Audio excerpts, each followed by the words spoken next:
हुड्डा की चाल के सामने फेल हो गई शैलजा। हुड्डा ने राहुल गांधी के साथ मिलकर कर दिया खेल। शैलजा के सीएम बनने के सपने के साथ कर दिया खिलवाड़। कांग्रेस की पहली लिस्ट में हो गया शैलजा के साथ खेल। हुड्डा ने एक बार फिर दिखाया हरियाणा कांग्रेस में अपना दम। 32 उम्मीदवारों की लिस्ट में सबसे ज्यादा हुड्डा के खास नेताओं को मिले टिकट। नमस्कार दोस्तों, मेरा नाम है राज के वर्मा और आप देख रहे हैं रिपोर्टर जी। अगर आपने रिपोर्टर जी चैनल को सब्सक्राइब नहीं किया तो आपसे रिक्वेस्ट है कि रिपोर्टर जी चैनल को जरूर सब्सक्राइब कीजिएगा और लाइक और कमेंट्स करना बिल्कुल मत भूलिए। बीजेपी के बाद इंतजार ये था कि कांग्रेस की पहली लिस्ट कब जारी होगी, तो वो इंतजार भी कल खत्म हो गया और 32 उम्मीदवारों की लिस्ट कांग्रेस ने जारी कर दी है। इन 32 लिस्ट में कौन कौन से नाम हैं, वो तमाम नाम अब सबके सामने आ चुके हैं। लेकिन इस सब के बीच सबसे बड़ा सवाल ये है कि ये जो 32 उम्मीदवारों की लिस्ट कांग्रेस ने जारी की है, इसमें सबसे ज्यादा चहेते और करीबी किसके हैं, भूपेंद्र सिंह हुड्डा के या कुमारी शैलजा के? इस पर बातचीत करने से पहले एक बार पूरे समीकरण पर भी नजर डाल लेते हैं। अभी जिस तरह से हरियाणा का चुनाव आगे बढ़ रहा है, उस सब के बीच आम आदमी पार्टी और कांग्रेस के साथ के जो गठबंधन की चर्चाएं थी वो पूरी तरह से खत्म हो चुकी है।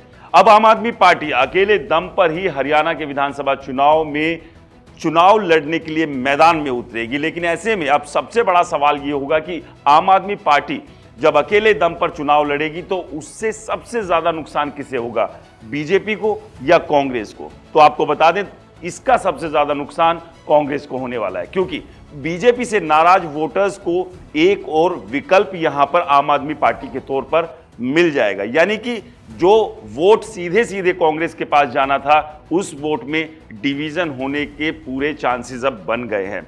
और इस सब के बीच बीजेपी में लगातार एक के बाद एक जो नेता हैं उनके इस्तीफे, पार्टी छोड़कर जाने का सिलसिला शुरू हो गया है। ऐसा नहीं है कि कांग्रेस के भीतर ऐसी स्थिति नहीं है। पहली लिस्ट आने के बाद से ही कांग्रेस में भी अब हड़कंप मचा हुआ है और कांग्रेस में भी इस्तीफे देने का, बगावत करने का सिलसिला शुरू हो चुका। और बहुत सारे नेता उम्मीदवार हैं जिन्हें ये उम्मीद है कि उन्हें टिकट मिलेगी, उन्हें अभी से और ज्यादा डर सताने लगा है।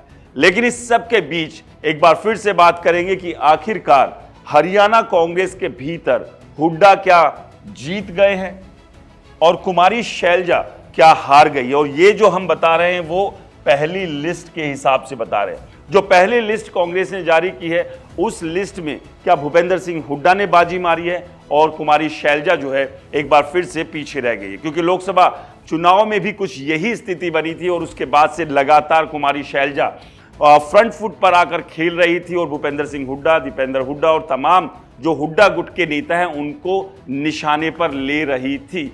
अब ऐसे में जो पहली लिस्ट आई, इसमें 28 विधायक और बाकी 4 उम्मीदवार हैं, जिसमें से विनेश फोगाट का नाम भी शामिल है।